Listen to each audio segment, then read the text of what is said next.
परमात्मा और हमारा रिश्ता just like a parent and child होता है।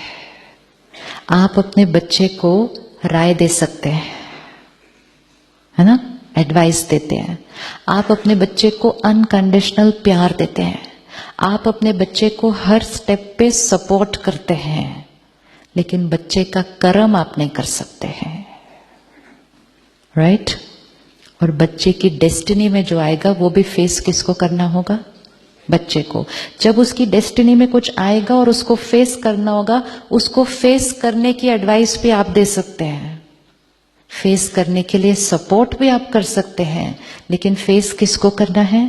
बच्चे। Same God and us, same.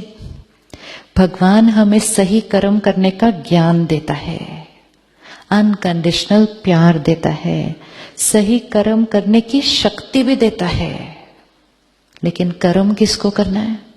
हमें करना है। अगर हमारे पुराने कोई कर्म का कॉन्सिक्वेंस आता है, वो हमें उसको फेस करने का ज्ञान देता है, प्यार देता है, शक्ति देता है, लेकिन फेस किसको करना है? हमें करना है। तो हमें हमेशा अपनी रिस्पॉन्सिबिलिटी पता होनी चाहिए उसके अंदर। अगर हम उसको कहेंगे कि वो प्रॉब्लम आई है ठीक कर दो, ये आया है ठीक कर दो, हम ये कह सकते हैं इसको ठीक कैसे करना है, उसकी मेरे को पहले मुझे ज्ञान दो, फिर मुझे शक्ति लेनी है, और फिर उसको ठीक मैंने करना है। अगर हमने सिर्फ रोज उसके सामने हाथ जोड़कर प्यार से उसको कहा मेरी ये वाली प्रॉब्लम आज ठीक करना, आज वो वाली करना, आज वो वाली, it's is not going to happen. फिर कोई प्रॉब्लम्स ठीक होती हैं, कोई नहीं ठीक होती हैं। वो डिपेंड करता है कर्मा का कौन सा कॉन्सिक्वेंस सामने आया हुआ था उस दिन। लेकिन कभी कभी जब कोई बहुत बड़ी बात आती है और ठीक नहीं होती है, तो हम में से कुछ लोग उससे ही नाराज हो जाते हैं। फिर हो जाते ना कि ये कैसा भगवान है, इसको मैंने कितना प्रे किया था। फिर हम काउंटिंग भी शुरू करते हैं, मैंने ये भी किया, मैंने ये भी किया, मैंने व्रत भी रखे, मैं तीर्थ भी गई, मैंने सब कुछ किया, उसने फिर भी मेरा काम नहीं किया। तो जिस समय उसके प्यार और शक्ति की सबसे ज्यादा जरूरत होती है, कभी कभी हम उससे झगड़ा करके बैठ जाते हैं। जैसे बच्चा अपने पेरेंट्स से झगड़ा करता है ना, ये ऐसा हुआ क्यों, अब मैं आपसे ही बात नहीं करूंगा। तो हम भी उसको कहते हैं अब मैं आपसे ही बात नहीं करूंगा। क्यों?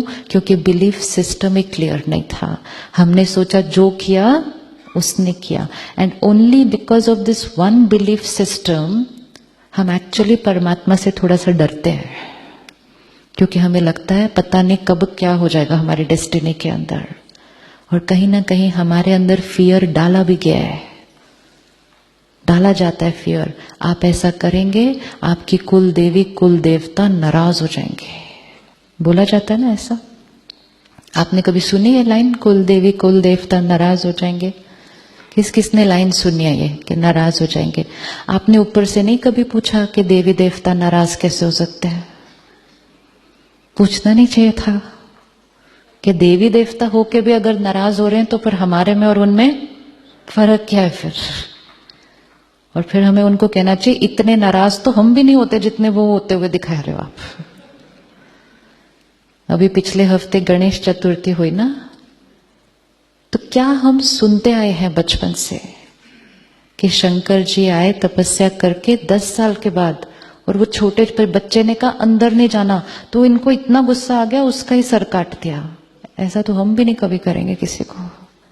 आज आप देखो 3 मिनट की मेडिटेशन के बाद भी यू फील पीसफुल। देवता 10 साल की तपस्या, और सामने वाले बच्चा 10 साल का, और गलती क्या साइज की कि अंदर नहीं जा सकते आप, और कर्म क्या कर दिया। And we have been hearing this since childhood and we never said how and why, how and why. तो देवी देवताओं को हम गुस्सा करते हुए दिखाते हैं, देवी देवताओं को हम श्राप देते हुए दिखाते हैं। देवी देवताएं हैं, देवी देवता मतलब 16 कला संपूर्ण निर्विकारी, जिसके अंदर थॉट भी नहीं आ सकता गुस्सा करने का। श्राप देना तो आउट ऑफ द क्वेश्चन है। तो ना परमात्मा से डरना चाहिए ना देवी देवताओं से डरना चाहिए, उनसे तो प्यार करना चाहिए, क्योंकि प्यार और डर दोनों की एनर्जी बहुत डिफरेंट है। प्यार प्योर एनर्जी, डर नेगेटिव है। इसीलिए जब भी हम पूजा कर रहे हैं, रिचुअल्स कर रहे हैं, उसमें भी एक एलिमेंट ऑफ डर बैठ गया है। ये नहीं किया तो, ऐसे नहीं किया तो, आज मेरी तबीयत ठीक नहीं है, व्रत डॉक्टर ने कहा मत रखो, नहीं मुझे तो रखना ही पड़ेगा, क्योंकि अगर मैंने नहीं रखा तो क्या हो जाएगा। दिस एलिमेंट ऑफ फियर हम जो कर रहे हैं ना, उसकी ताकत हमें मिलने नहीं देता, क्योंकि हम ऑलरेडी डर से कर रहे हैं। भावना से करना था, प्यार से करना था, श्रद्धा से करना था, तो आत्मा की बैटरी चार्ज हो जाती। डर से करेंगे तो, मजबूरी से करेंगे तो, सिर्फ नियम बना हुआ है इसलिए करेंगे तो चार्जिंग नहीं होगी, सिर्फ विधि पूरी हो जाएगी। तो we always need to think कि विधि होनी चाहिए, लेकिन विधि की एक्यूरेसी से ज्यादा इंपॉर्टेंट है भावना की एक्यूरेसी। रिजल्ट भावना का मिलने वाला है। आपका बच्चा आपके लिए प्यार से नाश्ता बनाता है, कल विधि सारी गड़बड़ है, किचन सारा ऊपर नीचे हो गया और खाना भी थोड़ा ऊपर नीचे ही बना हुआ है, तो विधि बिल्कुल, लेकिन भावना आज मेरी मम्मी का बर्थडे है तो मैं उसके लिए बनाऊंगा, तो आप उसको श्राप देंगे, उसके बाद आप उसको डांटेंगे, उसके बाद कि मेरा किचन कितना गंदा कर दिया तुमने, और केक बनाया तो बनाया, जला हुआ ये तो आधा, कौन खाएगा इसको। जब हम ऐसा नहीं करेंगे तो हम उनके लिए ऐसा क्यों बिलीव करते हैं सब कुछ। और ये बिलीव करने की वजह से हम परमात्मा के नजदीक होने की जगह थोड़ा सा डिस्टेंस रखते हैं कि पता नहीं कब गुस्सा कर दे और मेरी डेस्टिनी में क्या लिख देगा। It's only one belief system and we say to each other also, I am a very god fearing person. परमात्मा कहता है गॉड लविंग, गॉड फियरिंग नहीं। आज यहां से जब जाएंगे एक चीज छोड़ के जाना, हम भगवान से डरते नहीं हैं। एक ही है जिससे डरने की जरूरत नहीं है, क्योंकि वो एक ही है जो हम कुछ भी कर लें वो गुस्सा तो कर ही नहीं सकता। क्यों नहीं गुस्सा कर सकता वो क्यों नहीं गुस्सा कर सकता? ओशन ऑफ लव, गुस्सा कैसे करेगा? वो एक ही है जिसका प्यार और एक्सेप्टेंस अनकंडीशनल है। तो डरना हमें परमात्मा से नहीं है, लेकिन हमें डरना किससे है? डर भी नहीं कहेंगे, ध्यान रखना, किससे है? अपने कर्मों से।